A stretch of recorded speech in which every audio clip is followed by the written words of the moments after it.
नमस्कार, Ram Ram. BNA network के YouTube channel पर आपका स्वागत है। मैं हूं कुलभूषण। अगर आप अभी तक हमारे चैनल से नहीं जुड़े हैं तो कृपया चैनल को सब्सक्राइब कर लीजिए। मेरा कंटेंट, मेरा विचार आपको पसंद आता है तो भरपूर लाइक भी कीजिए। शातिर राजा यानी दिल्ली का मुख्यमंत्री अरविंद केजरीवाल एक बार फिर से अभिषेक मनु सिंघवी के द्वारा करोड़ों रुपया ये व्यक्ति खर्च कर चुका है हर तीसरे दिन। आजकल ये कोर्टों में और जेल में पाया जाता है। इसके वकील कोर्ट में पाए जाते हैं और ये व्यक्ति सीबीआई कस्टडी, ईडी की कस्टडी और तिहाड़ जेल इसका एड्रेस हो गया है।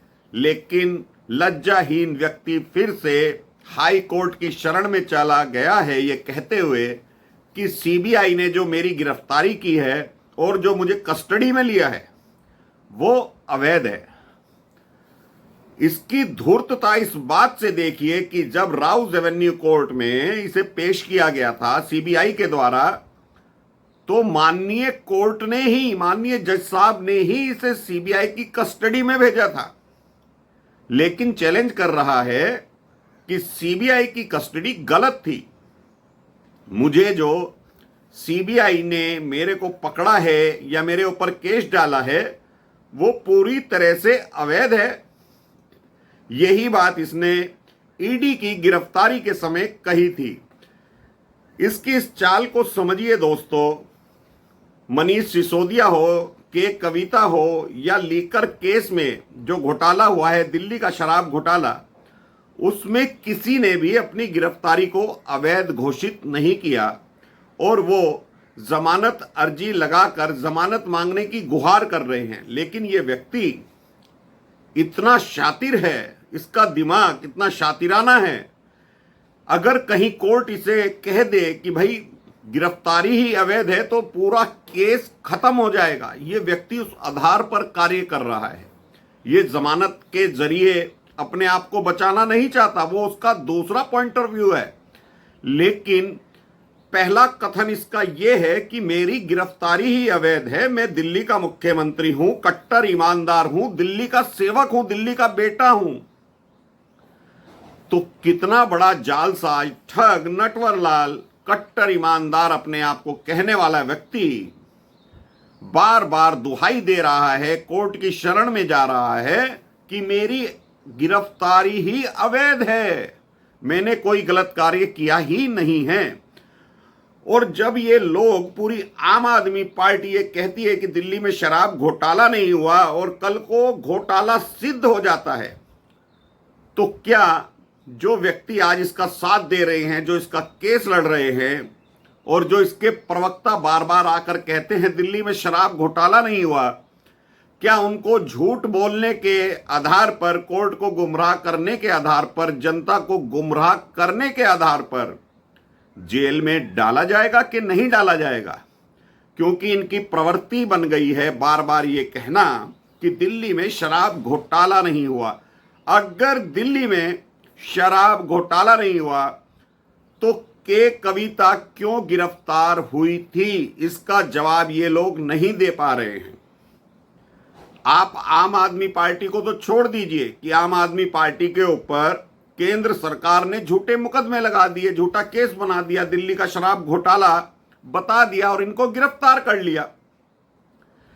लेकिन के कविता जो तेलंगाना से आती हैं, एमएलसी हैं, पूर्व मुख्यमंत्री की पुत्री हैं, उनको क्यों गिरफ्तार किया गया है? वो भी सीबीआई के द्वारा गिरफ्तार हैं और ईडी के द्वारा गिरफ्तार हैं और उनके ऊपर भी दोनों केस चल रहे हैं।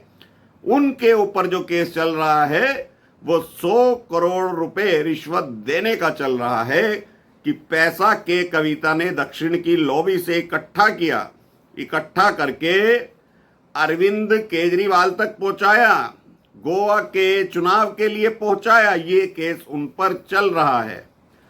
वो भी बार बार निचली अदालत से हाई कोर्ट और हाई कोर्ट से सुप्रीम कोर्ट तक जा चुकी हैं। लेकिन दोबारा जब हाई कोर्ट पहुंची थी कुछ दिन पहले, तो हाई कोर्ट ने अपना फैसला सुरक्षित रख लिया था और कल जब हाई कोर्ट ने फैसला सुनाया तो उनकी जमानत अर्जी खारिज कर दी और ये बोला कि भाई ये तो लिप्त हैं।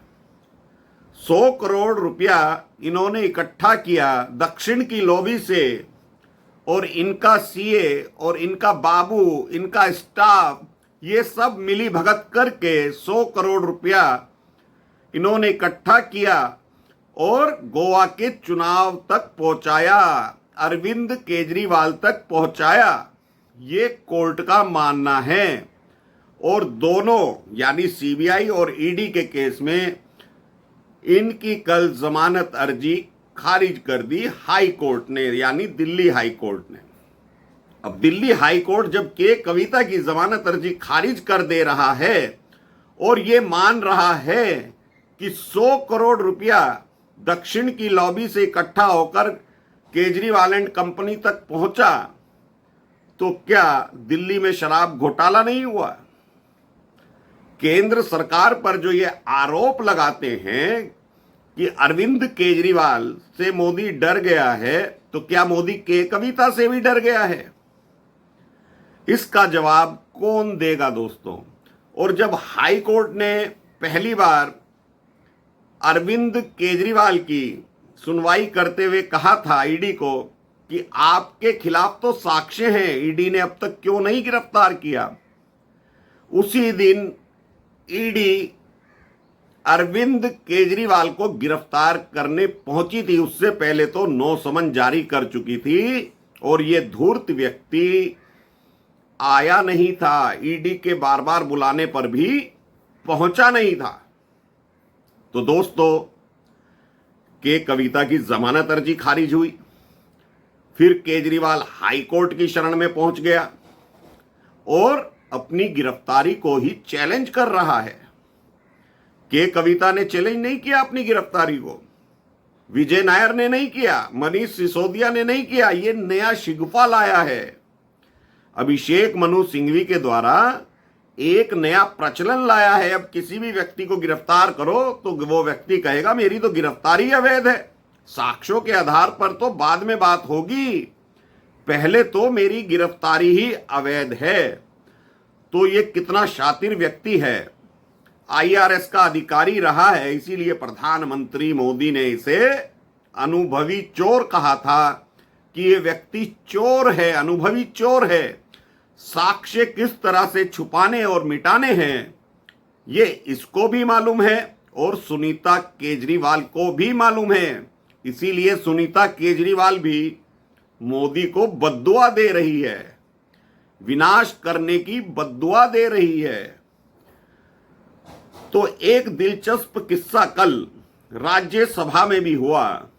इनके सांसद, पार्टी के नेता संजय सिंह राज्यसभा में बोल रहे थे, बार बार अरविंद केजरीवाल का जिक्र कर रहे थे, यही सब बातें बोल रहे थे जो प्रेस कॉन्फ्रेंस में बोलते हैं, जनसभाओं में बोलते हैं।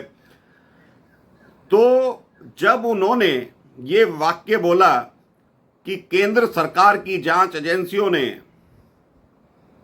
अरविंद केजरीवाल जैसे नेता को, कट्टर ईमानदार को, जनता के सेवक को जेल में बंद कर दिया है, ये कार्यवाही रुकनी चाहिए, ये सदन के सभापति से मांग की और केंद्र सरकार पर उन्होंने आरोप लगाया संजय सिंह ने कि केंद्र सरकार ने उन्हें जेल में डाल दिया है। तो जगदीप धनखड़ ने उन्हें रोकते हुए सवाल पूछा कि आप बताइए, क्या केंद्र सरकार ने अरविंद केजरीवाल को जेल में डाला है? तो संजय सिंह ने कहा जी। तो उन्होंने कहा कि गलत बात है, जेल में न्यायालय ने डाला है, कोर्ट ने डाला है।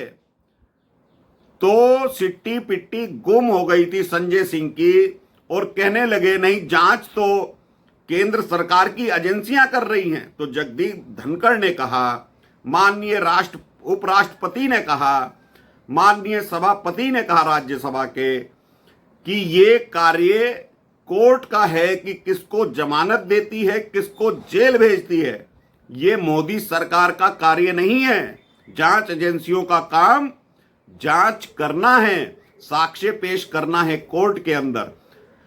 तो कल संजय सिंह की घिग्गी बन गई थी राज्यसभा में। ये अपने आप को बहुत बड़ा धुरंधर मानते हैं, प्रेस कॉन्फ्रेंस करके कहते हैं कि हमारे पास तो साक्ष्य हैं कि अरविंद केजरीवाल को गलत तरीके से गिरफ्तार किया गया, मनीष सिसोदिया को गलत तरीके से गिरफ्तार किया गया। तो भाई वो साक्ष्य तुम कोर्ट में क्यों नहीं देते? आप निचली अदालत से लेकर सुप्रीम कोर्ट तक जाते हैं तो अपने साक्ष्य तुम प्रेस कॉन्फ्रेंस में तो बताते हो, लेकिन कोर्ट में वो साक्ष्य तुम देते क्यों नहीं हो? आप जाइए कोर्ट के अंदर, वो साक्ष्य दीजिए कि दिल्ली में शराब घोटाला नहीं हुआ। तो दोस्तों, ये जो तीसरे दिन की इन्होंने खेल बना लिया है कोर्ट के अंदर जाने का, एलजी महोदय को भी चाहिए कि भाई इनकी जांच कराइए, पैसा कहां से जा रहा है। करोड़ों रुपया, मैंने आपको अपने वीडियो में बताया था, 18 करोड़ रुपया तो मनीष सिसोदिया के कार्यवाही में अभिषेक मनु सिंघवी ले चुका है। अब 18 करोड़ रुपए मनीष सिसोदिया के लिए खर्च कर दिए गए दिल्ली सरकार के द्वारा, तो केजरीवाल के ऊपर तो उससे भी अधिक हो गए होंगे, क्योंकि केजरीवाल तो मुखिया है।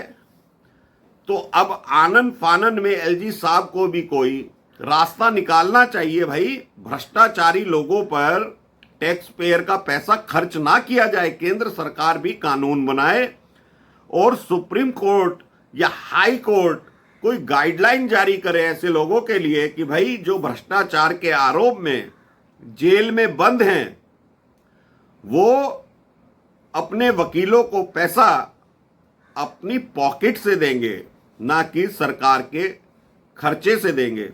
तो दोस्तों, शरण में तो चला गया है हाई कोर्ट की, लेकिन के कविता का जो जजमेंट आया है, जमानत अर्जी खारिज हो गई है, वो खतरे की घंटी है केजरीवाल के लिए और अन्य आरोपियों के लिए जो जेल में बंद हैं।